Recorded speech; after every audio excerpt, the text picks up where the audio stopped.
Nós estamos com um problema de áudio aqui. Hã? Não está o quê? Não está baixo? Tá bom? Então vamos seguir. Êxodo capítulo 18, versículo de número 1. Vamos na tela.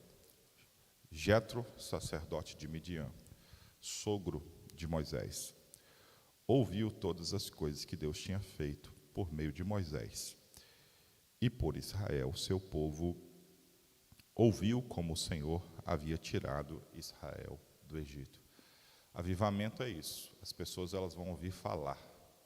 Jetro era talvez um sacerdote pagão na terra de Midian, mas ele fica sabendo, né, de seu genro Moisés conduzindo a libertação. E olha, ele ouviu todas as coisas que Deus tinha feito por meio de Moisés. Então preste atenção uma coisa. Avivamento é sempre por meio de alguém. Todos os avivamentos, você vai ouvir falar, Deus fez por meio de Evan Roberts, Deus fez por meio de Charles Finney, Deus fez por meio de Jonathan Edwards. Estou falando de grandes avivalistas. Deus fez por meio de John Wesley. Deus fez por meio de Catherine Kuhlman. Deus fez por meio de fulano, beltrano ou ciclano. Jetro ouviu falar, Deus fez por meio de Moisés. O avivamento tem sempre um homem que Deus escolhe para fazer algo grande. Exemplo, Moisés foi escolhido, uma missão, tirar o povo do Egito. Exemplo, Sansão. Qual era o propósito da vida de Sansão?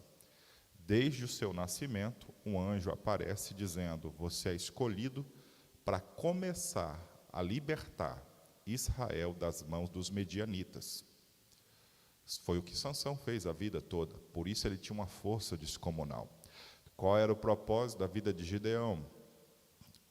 Gideão, o anjo apareceu para Manoá, apareceu para a mãe dele, desculpa, estou confundindo Sansão.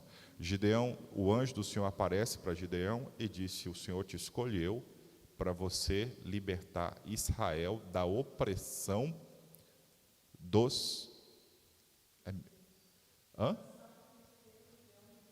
Estou trocando. Sansão, filisteus, Gideão, midianitas. Minha esposa está me corrigindo ali. Então, é sempre Deus escolhendo um homem e dando um propósito, dando uma missão, e esse homem sendo usado por Deus. Qual que era o propósito? Aí a gente vai falando. Propósito da vida de Saulo, que depois se transforma em Paulo. Ele sabia o propósito. Essas pessoas que Deus chama e escolhe, elas sabem o propósito desde o começo. Quando Deus apareceu a Abraão, farei de ti uma grande nação. Você vai ser pai de uma multidão. O chamado de Abraão era ser pai. Ele é chamado de patriarca, era gerar filhos. E gerou por meio de milagres. Qual que era o propósito de Moisés? Quando Deus aparece a Moisés, Moisés, estou te dando um chamado. Você vai descer para o Egito e vai libertar o meu povo. Quando Deus apareceu para Paulo, você para mim é um vaso escolhido para levar o meu evangelho aos gentios. Então, pessoas que são muito usadas por Deus, elas sabem rápido o propósito delas, o chamado delas. Se você sabe pessoa que fica batendo cabeça, entra ano e sai ano dentro da igreja, ela nunca está servindo, engajada em nada para Deus, é porque ela não sabe qual é o chamado. É porque ela ainda não descobriu qual o propósito dela em Deus. Pastor, como que eu descubro qual é o meu propósito em Deus? A sua maior paixão. Então eu vejo assim, as pessoas que mais vão crescer, elas sabem desde o início. Mantém um foco naquilo. O meu filho nasceu tocando bateria. Nasceu tocando música, eu acho que nasceu com violão na mão. Então ele fala, pai, eu quero música, quero me dedicar à música, eu amo música. Às vezes eu quero colocar outra coisa na cabeça dele. Não, o meu foco é música, é música, é música. E ele evoluía, a cada ano ele está melhorando. Então, é o chamado. Né? Quando eu me converti, já veio um incêndio na minha alma, uma paixão, eu queria pregar Jesus, eu queria, sabe, Quando eu me converti, logo no início, uma pessoa teve uma visão comigo. E ela me viu de terno e gravata pregando a Bíblia. E aquilo me fascinou. Eu entendi que eu estava escolhido por Deus. Eu entendi que Deus tinha me escolhido para ser um mensageiro dele. Então Deus, por que é importante dizer isso? Porque a obra de Deus é feita por meio de homens. E você vai ver no início da história de Moisés, que Moisés ele foi desacreditado muitas vezes. Olha que coisa. Quando você é chamado por Deus e Deus quer fazer algo através de você, o diabo vai começar uma campanha no inferno difamatória contra você. Porque se ele desacredita você, ele desacredita Deus.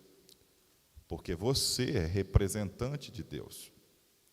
Então Moisés ele sofreu essa campanha difamatória, Gideão sofreu perseguição, Jesus sofreu perseguição, Paulo sofreu perseguição, porque quando Deus levanta um homem, as pessoas têm que crer neste homem para acreditar em Deus.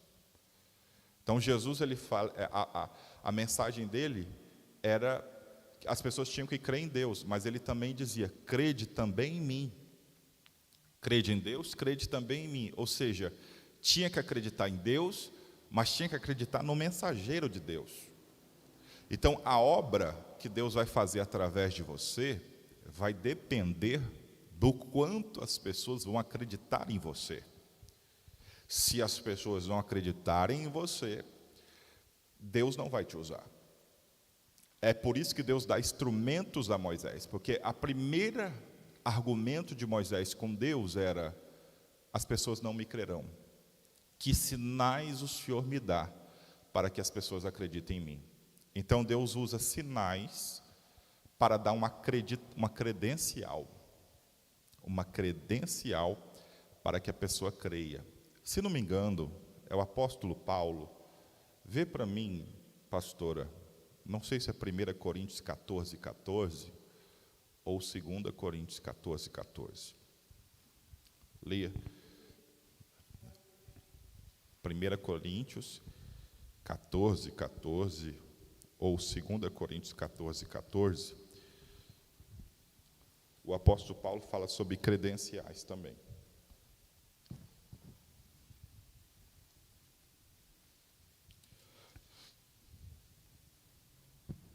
Eu acho que é segundo. Não, então veja 2 Coríntios 14, 14. Deixa eu achar aqui mais. Não. É o texto que Paulo fala: as credenciais do meu apostolado se manifestou entre vós com sinais, prodígios e maravilhas. Então o apóstolo Paulo, ele tinha uma credencial que aonde ele chegava, despertava a fé por meio de sinais. 2 Coríntios 12, 12. Vamos mostrar esse texto, depois eu volto para Êxodo. Olha lá. Cadê? 2 Coríntios 12, 12. Está aí na tela. As credenciais do apóstolo, as minhas credenciais de apóstolos foram apresentadas no meio de vocês com toda a paciência, por sinais, prodígios e maravilhas. Então Deus, ele precisa fazer com que as pessoas acreditem no homem a quem ele usa. Jetro ficou sabendo, Deus fez uma coisa grande por meio de Moisés. Então não se assuste quando Deus começar a enaltecer o teu nome. Quando Deus quer te usar, Ele vai te dar alguma fama, inevitavelmente. Né? É o que Ele disse para Abraão: se Deus vai querer colocar algo dele dentro de você, Ele divide com você, Ele vai fazer o que Ele disse para Abraão: engrandecerei o teu nome. Olha que coisa. Deus pega você e Ele mesmo, não o homem, não você mesmo pelo seu mérito e por seu esforço, mas o próprio Deus, Ele vai elevar você E Ele vai dar para você credenciais que farão com que as pessoas acreditem em você. Por exemplo, Filipe, quando ele foi, estamos falando de avivamento, tá? Ele foi pregar em Samaria. É Atos, capítulo 7 ou capítulo 8. Atos, capítulo 7 ou capítulo 8, acho que é a conversão de Saulo, né? Acha aí, não sei se é o capítulo 6. Filipe pregando em Samaria. A escolha dos 7, deixa eu ver se é Atos 8. Saulo é perseguido. Filipe prega em Samaria. Atos capítulo 8. Vamos ver a partir do versículo 4. Deixa eu jogar na tela para vocês aí. Atos capítulo 8, a partir do versículo 4. Ó. Então tá aí, ó. Enquanto isso, os que foram dispersos iam por toda parte pregando a palavra. Filipe foi à cidade de Samaria e anunciava Cristo ao povo dali. As multidões unânimes davam atenção às coisas que Filipe dizia, ouvindo-as e vendo os sinais que ele fazia.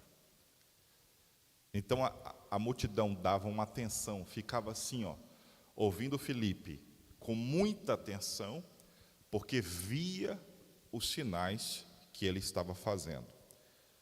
E olha quais sinais, verso 7. Os espíritos imundos gritando em alta voz, saíam de muitos que estavam possuídos por eles, e muitos paralíticos e coxos foram curados. Então imagina isso. Deus faz um show pirotécnico para que você creia.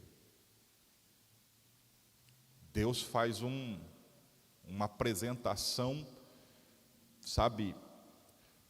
A cena era espíritos imundos que não saía assim. Filipe está pregando em Samaria, manifesta um demônio ali no meio da multidão. Aí ele chega, o demônio sai, demônio, em nome de Jesus. Aí o demônio só desmaia e sai. Não. Olha o texto. Os espíritos imundos, gritando em alta voz, saíam de muitos que estavam possuídos por eles.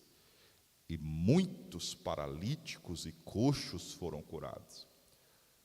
Então era uma unção tão absurda, era uma unção tão grande, era aquela multidão de demônios gritando, indo embora, uma multidão, não eram poucos paralíticos levantando e andando, e muitas curas, e isso fazia a multidão ouvir a mensagem de Filipe. É uma credencial, é Deus, por meio de sinais, validando a mensagem, autenticando a mensagem, para se que creia em quem está ministrando. A importância não está no mensageiro, está na mensagem. Mas se o mensageiro não tem credibilidade, eu te pergunto, vai ter credibilidade a mensagem? Está tudo certo, pastora? É que eu estou te ouvindo aí, não sei se está tudo certo. Quem está entendendo? Pastora, consegue pegar? Eu estou sem minha garrafinha d'água. Minha boca ficou seca aqui. Então, o povo, Deus precisa, você entendeu essa parte? Deus precisa colocar uma credibilidade em você para que as pessoas recebam a sua mensagem. Se elas não creem em você, elas ignoram a sua mensagem. O homem de Deus tem que entender, Deus, Ele quer fazer que as pessoas creiam em você antes de crerem na sua mensagem. Obrigado.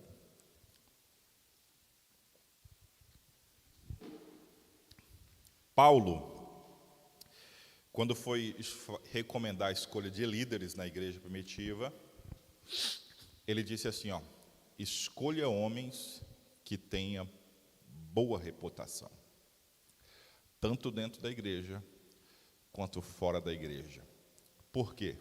Se o homem de Deus não tem boa reputação, ele não tem credibilidade. Ele não merece crédito, não merece atenção. Então, o homem de Deus tem que ter boa reputação. Paulo fala isso. Eu me lembro, a minha escola teológica é batista. Para ser pastor batista, na época, tinha que passar por uma comissão. E na comissão, algumas perguntas e avaliações eram feitas. Eles levavam em consideração. Eles iam pesquisar, por exemplo, me dá seu CPF. Vamos consultar se você tem SPC e Serasa. Aí o que tem? Se eu tiver na SPC e Serasa, não posso ser pastor? Não, não pode. Por quê? Porque você é um mau pagador. Porque você está devendo na praça. Isso é oposição a você. Eu tinha uma tia que ela era comerciante. Ela tinha uma livraria. E ela uma vez, e eu tinha um pastor que eu gostava muito dele. Um pastor muito pentecostal, e eu gostava muito da igreja dele. É uma igreja que me encantou. Quando eu fui, as crianças eram batizadas com o Espírito Santo, lá no bairro São José, Barra do Garça, interior de Mato Grosso. É uma denominação que a minha esposa conheceu. Chamava-se Pastor Rubem. Estou até falando o nome aqui. Esse pastor, eu admirava o trabalho que ele fazia na igreja. Mas um dia, conversando com a minha tia, ela falou assim: eu não gosto dele, e eu não acredito nele, isso para mim não é pastor. Aí eu perguntei: mas por quê? Aí ela disse: porque ele me deve e não me paga, já são vários meses, e ele mudou de cidade e não acertou com ela. Eu pergunto: esse pastor tinha moral para falar de Jesus para minha tia? Não. Então, a reputação, ela é importante. Ela é importante. Nós temos que ter boa reputação dentro e fora. Boa reputação perto. A outra pergunta que se fazia para se consagrar um pastor se perguntava à esposa, se perguntava aos filhos. Aos filhos se perguntava: ele é um bom pai? A esposa se perguntava: ele é um bom marido? Porque não tinha que ter só uma boa reputação lá fora. Como que é a reputação dentro de casa? Como que é o relacionamento com os filhos, com a esposa? Porque assim, é dentro de casa que a gente mostra quem a gente é. Dentro de casa não tem como disfarçar, dentro de casa não tem como fingir, dentro de casa não tem como a gente fingir uma pessoa que a gente não é, de fato.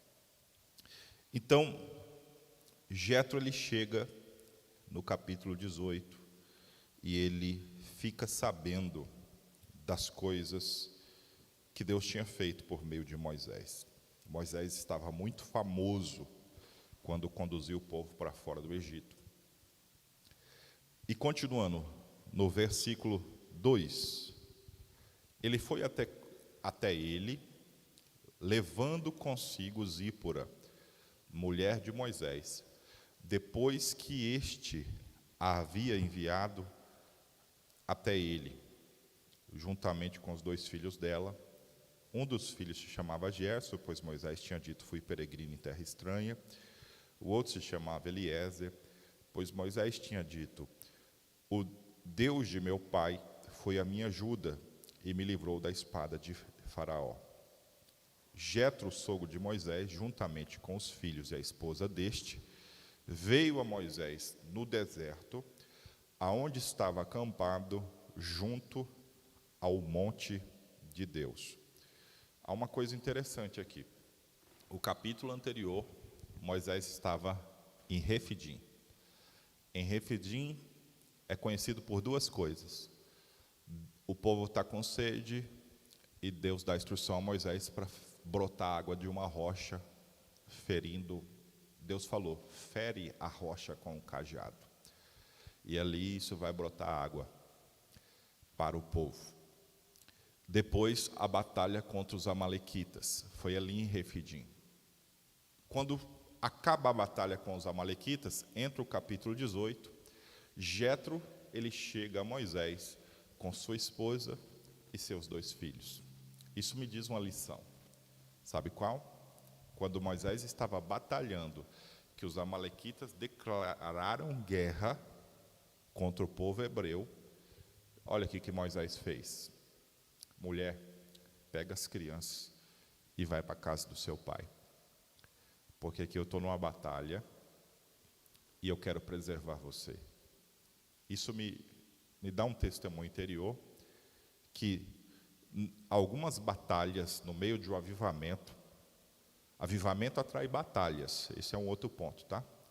O povo sai do Egito, atravessa o mar, já desvia para não guerrear com os filisteus, Deus desviou eles, falou, não vai por aqui, pega o caminho mais longo, mas ele chega em Refidim, os amalequitas vêm, era um exército forte. Então, quando você está no avivamento, vai vir sempre oposição, você tem que ter bala na agulha, você tem que ter munição, e você tem que ter um senso de proteção, de preservação. O ministro, principalmente o homem da casa, tem que saber que a esposa, que às vezes os filhos, não têm estrutura para algumas batalhas. Talvez os filhos provavelmente os filhos de Moisés aqui eram bem pequenos, não tinham alcançado a maioridade ainda. Então ele fala, mulher, vá lá para a casa do seu pai, Jetro, e fica lá. Depois que eles vencem o amalequita, Jetro fica sabendo de tudo que Deus fez e ele chega. Por que eu acredito que ele mandou a mulher, a Bíblia não diz explicitamente, mas ele manda a mulher e os filhos para ir ficar com o sogro quando ele vê a batalha se desenhando, batalha com espada? Porque a mulher de Moisés desceu com seus filhos com ele para o Egito quando ele desce do monte. Na ocasião em que Deus quase mata Moisés, porque tudo indica que Deus fica irado com Moisés e queria matar Moisés, porque ele não tinha circuncidado ainda seu filho. E o texto diz que Zípora percebeu, e ela rapidamente corta o prepúcio do filho, e ela aplaca a ira de Deus. Então, quando Moisés está descendo para o Egito, Zípora e seus filhos estão com Moisés. Então, quando ele sai do Egito, Zípora e seus filhos estão com Moisés. Mas nessa batalha com os amalequitas, ela não estava. Então, Moisés, ele está esse senso de preservação. A continuação do texto. Jetro mandou dizer a Moisés, eu, seu sogro Jetro, estou chegando com sua mulher e seus 2 filhos. Então Moisés foi ao encontro do sogro, inclinou-se e o beijou, indagando pelo bem-estar um do outro, entraram na tenda. Moisés contou a seu sogro tudo o que o Senhor havia feito a Faraó e aos egípcios por amor de Israel, e todas as aflições que enfrentaram no Egito, e como o Senhor os havia livrado. As coisas mais edificantes acontecem aqui, um bate-papo. Moisés está num bate-papo dizendo, meu sogro, Deus fez isso e isso no Egito, mandou praga, abriu o Mar Vermelho e matou os primogênitos e mandou chuva de saraiva, mandou chuva de pedra, e Deus mandou praga de gafanhoto, e foram 10 pragas, e a última eles não aguentaram, e quando a gente saiu, eles deram toda a prata e todo o ouro para nós, e Deus abriu o Mar Vermelho, e o Mar Vermelho fechou sobre o exército de Faraó, que vinha perseguindo até nós, e nós acabamos de vencer uma batalha aqui, e a batalha era o seguinte, os amalequitas estavam vencendo, mas na hora que eu levantava a mão em nome do Senhor, o nosso exército com Josué liderando, vencia, e na hora que eu abaixava a mão, os amalequitas venciam, aí Arão e Ur segurou minha mão para cima, e aí eu fiquei com a mão erguida, e aí a batalha ficou o dia inteiro e a gente prevaleceu. Moisés contou numa conversa. Olha o que é um bate-papo falando as maravilhas de Deus. É assim que muito do nome de Deus é glorificado. Uma conversa. só contando, só testemunhando. E deixa eu dizer uma coisa, não há nada mais eficiente do que testemunho. O que é testemunho? Falar o que Deus fez. Eu tenho percebido, as pessoas não têm se convertido por causa de, às vezes, ensinamentos e pregação. Mas as pessoas se convertem por testemunho. Eu vejo que as pessoas que vêm à igreja, quarta-feira a igreja estava lotada aqui, bastante gente que eu nunca tinha visto. Nenhuma delas veio à igreja, se perguntasse uma a uma, nenhuma delas veio porque eu preguei bonito, prestou atenção numa mensagem minha, nenhuma. Você ia perguntar, como você conheceu a igreja? Ah, não, porque fulana veio aqui num culto e ela foi curada, você impôs as mãos sobre ela, ela recebeu uma cura, e eu fiquei impressionado, me falam muito de você, me falaram que você orou por fulano e foi curado e tal. Então é o boca a boca, é o testemunho do que Deus faz por nosso intermédio, é o testemunho. Então é o que Moisés está falando. Moisés está dizendo, olha, Deus fez isso, e uma coisa bonita que Moisés falou, ó. O Senhor havia feito a Faraó, aos egípcios, por amor de Israel. Olha que lindo. Moisés não está dizendo porque eu era bom, porque eu era o tal, porque eu era o libertador, porque eu estava em nome de Deus. Era por amor a Israel. Ou seja, não era por ele. O homem de Deus tem que saber que a maioria do que Deus faz na igreja não é por nosso mérito, é por amor às pessoas. É porque Deus ama as pessoas. É porque Deus vê o clamor das pessoas. Às vezes eu vou orar por pessoas enfermas e vou ver curas extraordinárias, mas eu sei que eu estou ali, não porque eu estou. Às vezes eu sinto o Espírito Santo dizer assim, ó, é porque essa pessoa está gemendo, está chorando, não está dormindo, e eu vi o clamor dela. Eu ia curá-la, mas não quis mandar o anjo. Estou te dando o privilégio. Você, Deus usa homens, Deus não usa anjos. Então, é por amor às pessoas. E ele vai contando. E ele continua a contar, e no verso 9, Jetro ficou contente com todo o bem que o Senhor havia feito a Israel, livrando-o das mãos dos egípcios. E disse, bendito seja o Senhor que libertou vocês das mãos dos egípcios e da mão de Faraó. Agora sei que o Senhor é maior do que todos os deuses, porque livrou este povo das mãos dos egípcios, quando agiram arrogantemente contra o povo. Jetro provavelmente não era alguém que conhecia o Deus de Moisés, nem o Deus de Abraão. Ele era um sacerdote de Midian, provavelmente um sacerdote pagão. Ele provavelmente adorava talvez os outros deuses. Mas quando ele senta com Moisés e ouve a conversa de Moisés, aí ele se converte, ele diz essa frase, agora eu sei que o Senhor é maior do que todos os deuses, porque livrou esse povo da mão dos egípcios, quando agiram arrogantemente contra este povo.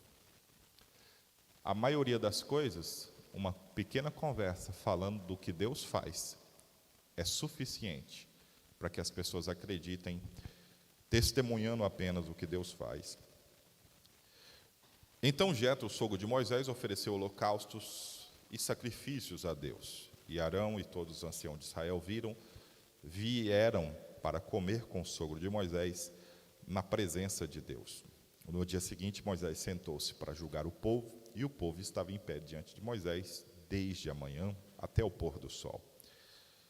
Quando o sogro de Moisés viu tudo o que ele fazia ao povo, perguntou, que é isso que você está fazendo ao povo? Por que você fica sentado sozinho e todo o povo em pé diante de você, desde a manhã até o pôr do sol? Moisés respondeu ao seu sogro, é porque o povo vem a mim para consultar a Deus.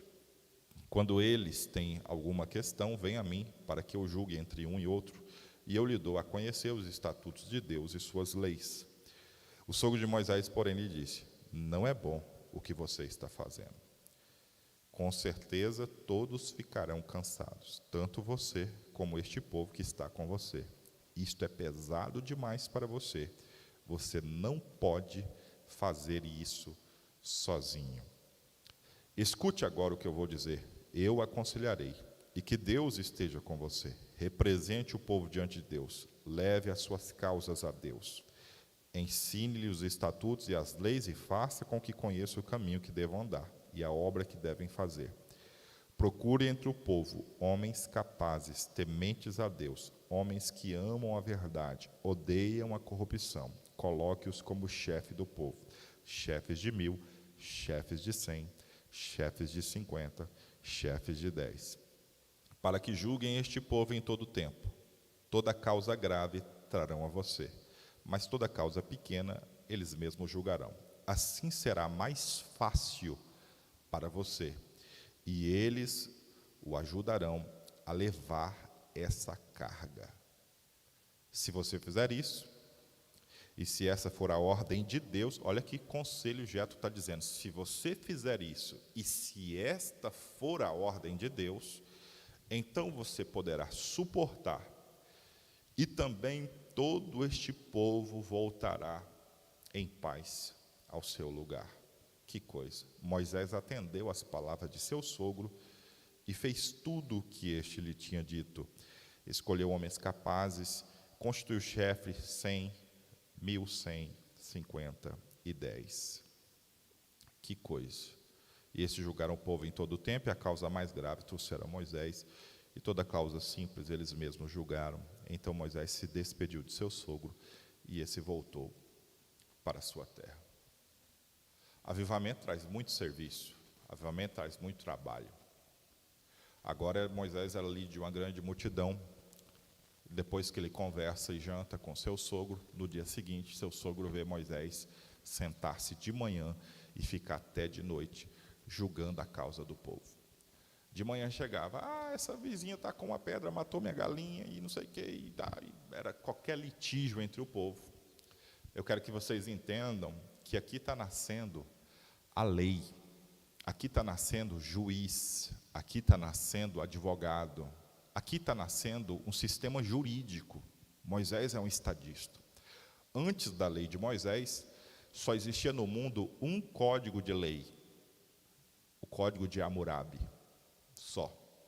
O sistema jurídico com arcabouços de leis, dizendo, olha, quando houver um litígio assim, assim, assim, julga de acordo com esse critério, está nascendo em Moisés. Moisés está se tornando um estadista, um legislador, um juiz, julgando causas. Ele está sendo o executivo, o legislativo e o judiciário. Moisés tinha poder de polícia, Moisés tinha poder de julgar, Moisés tinha poder de sentenciar, a morte inclusive. Ele dava leis, ele dava normas, mas tudo estava centralizado nele. E olha que coisa, vem um conselho de seu sogro, que vê e fala, não é bom o que você está fazendo. O quê? Julgando, libertando o povo do Egito? Não, não é bom, você está centralizando tanto serviço em você. Você não pode ser centralizador de serviço. Você tem que ensinar o povo, ensinar os estatutos, mas você tem que distribuir essa carga. Só de homens havia 600 mil. Se somar as mulheres, então é mais de 1 milhão de pessoas. Vamos imaginar 10 vezes a população de Chapecó, 4 vezes a população de Chapecó, sob a tutela de Moisés, legislando, julgando e sendo o prefeito dessa grande multidão. E ele sentar de manhã e ele está servindo as pessoas. Então, vem um conselho que não foi o próprio Deus descendo. É importante isso. Tem gente que quer que eu ore às vezes sobre elas, e elas querem que só aceitam se eu orar, se for mediante revelação. Nem tudo é mediante revelação. Isso aqui era um problema de logística muito sério, mas Deus não desceu para explicar isso para Moisés. Deus não chamou Moisés no cume do monte, embora que Moisés tinha acesso a Deus, Deus tinha acesso a Moisés, mas tem muita coisa que vai vir e é de Deus, mas que não vem por meio de uma revelação direta de Deus, vem por meio de uma conversa. Jetro chega e fala, o que você está fazendo está desgastando você, está cansando você, está cansando a multidão. Por que cansa a multidão? Porque olha a fila, você é sozinho, e olha o tanto de demanda. As pessoas têm que ficar na fila de manhã e está igual, pior que fila de INSS. As pessoas têm que dormir aqui para ter uma audiência com você. Imagina, você está liderando 6 milhões de pessoas. Está na hora, Moisés, a gente olha duas coisas: distribuição de serviço, distribuição de tarefa dentro de uma organização. Avivamento, Deus gosta de organização. Aí ele coloca uma estrutura de 1000, constitui líderes de 1000, líderes de 500, líderes de 100, líderes de 50, líderes de 10. Dentro dessa hierarquia, o que ele está criando? Um sistema de recorrer, primeira, segunda, terceira, quarta, quinta instância, sendo Moisés a última instância do poder judiciário para julgar. Com isso, o que ele está falando? Olha, a primeira causa, eles traz ao líder de 1000. Depois, a segunda causa, vai afunilando, vai recorrendo a instâncias superiores, Moisés, sendo você a última instância. Ou seja, você tem que se resguardar, Moisés, para não ser consumido com excesso de trabalho. Avivamento, o excesso de trabalho também é perigoso. Jesus, ele se preocupava. O Evangelho de Marcos diz que quando eles começaram a curar, e os discípulos começaram a curar, tem um texto que diz assim, que eles não tinham tempo para comer. Aí Jesus chama os discípulos: vamos procurar um lugar à parte para descansar um pouco. Ele diz assim: vamos repousar um pouco à parte. Ou seja, Jesus, ele entende a importância dos limites, do descanso. Você está entendendo? Então, isso é muito importante. Então, a distribuição. Houve um avivamento na Argentina, 40 anos atrás, 30 anos atrás, um avivamento de libertação demoníaca. Na época, Deus levantou Carlos Anacondias. Lá em Porto Alegre, eu conheci pastores que diz que estavam, e tem até um livro, em português Escute Aqui, Satanás. Eu fico arrepiado só de ouvir o título, Escute Aqui, Satanás. Era um grito que Carlos Anacondia dava, e que na hora que ele gritava, os demônios começavam a cair. E tinha um pastor que ele estava numa tenda que tinha umas 200 pessoas. E quando Carlos Anacondia gritou em espanhol, argentino, em espanhol é "Oi mi ben, Satanás, oi mi ben".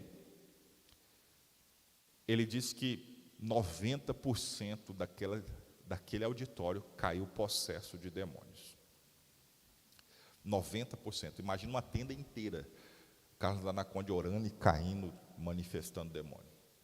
Diz que quando ele ia para os ginásios, para os estádios, diz que era comum manifestar demônio do lado de fora.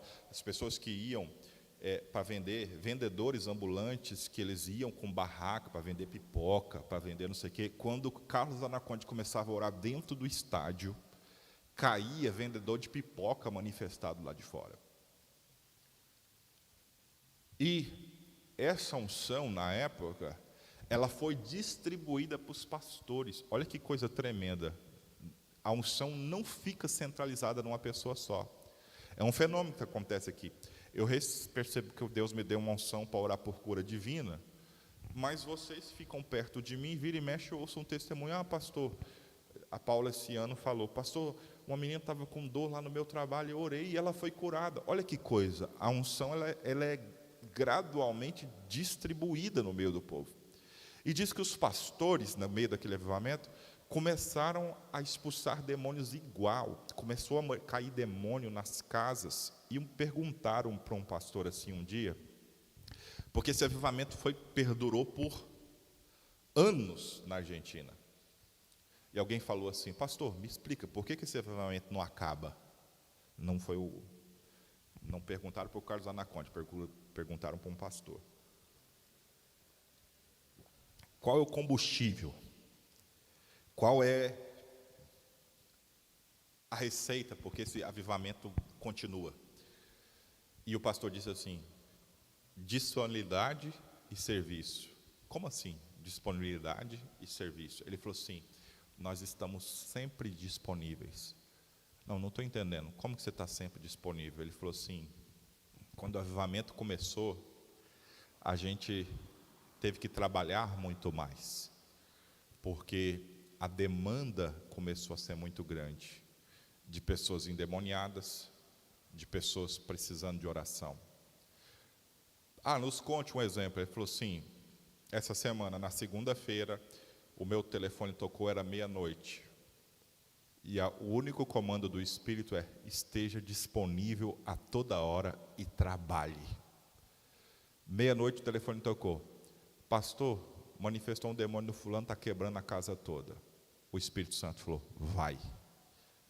Ele ia, expulsava o demônio dali. Na terça-feira, a mesma coisa. Pastor, minha filha está manifestando. Ele ia. E assim era. Todos os dias, eles estavam disponíveis para expulsar o demônio de alguém. Então, avivamento é o Espírito Santo que conduz. A gente tem que estar disponível e servindo, e ter o senso do líder, começar a distribuir um pouco de tarefa para cada um. No avivamento, todos podem trabalhar. Olha que coisa. Ache homens capazes, ache homens tementes a Deus e constitui eles para julgar, e só a causa difícil chegará a você. Se esse for o conselho de Deus, faça isso. Moisés fez, e Moisés teve descanso de muito trabalho que poderia ser delegado a outras pessoas, não ser centralizado nele próprio. Quando eu estava lendo essa semana esse texto, meditando sobre essa mensagem, o Espírito Santo falou assim: o que é que você faz na igreja que pode ser delegado a outras pessoas? Aí eu pensei, tem tarefas aqui que vão precisar ser delegadas a outras pessoas. Amém? Eu oro para que nós estejamos disponíveis para servir a esse Deus que serviu dando-se a si mesmo por nós. Vai chegar o dia nessa igreja que vai ter culto todo dia. O meu dia predileto, o dia que eu mais amo, é o domingo. Por quê? Porque domingo eu estou no altar em 2 cultos, pela manhã e pela noite. É um dia que eu dedico para o meu Deus. É um dia que eu tenho vontade de arrancar o Wi-Fi da tomada lá em casa. Eu não quero ver ninguém no Netflix, não quero ver ninguém envolvido com nada. Eu quero que as pessoas foquem em Deus. Vai chegar o dia que essa igreja vai ter tanto avivamento, vai ter tanta gente vindo buscar a cura divina, que não vai poder só eu estar orando, que não vai ser só o culto de quarta-feira, que nós vamos ter que dividir 3, 4 cultos, porque Deus vai fazer algo extraordinário. Aleluia. Aleluia. Vamos ficar em pé e vamos orar ao Senhor.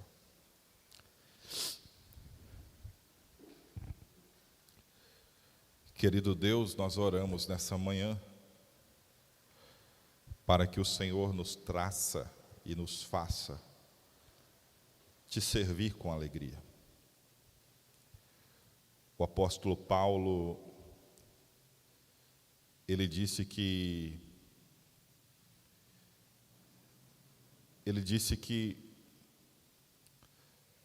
muitos buscavam seu próprio interesse, não o que era de Cristo, e não estavam disponíveis para te servir.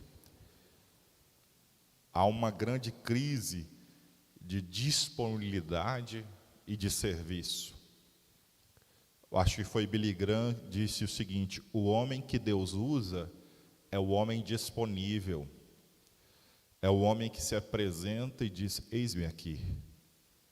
Eu acredito que o Senhor está chamando pessoas para o seu serviço e para a sua obra. Encontre alguém essa manhã se apresentando e dizendo: Senhor, pode me usar. Senhor, eis-me aqui. Eu quero estar disponível para o teu serviço, para a tua obra. Faça em minha vida o que tu queres. Cumpras em minha vida a tua vontade. Calamandoroboshebia. Essa pessoa que Deus está chamando e consagrando para servir a obra de Deus, ministra sobre ela a unção, sobre os disponíveis, que eles tenham de Deus a graça, quando cantarem, quando pregarem, quando orarem, sejam instrumento de Deus nessa geração. Eu oro em nome de Jesus. Deus abençoe o seu domingo. Hoje à noite, a partir das 19h30, estaremos aqui para um grande culto, para a glória de Deus.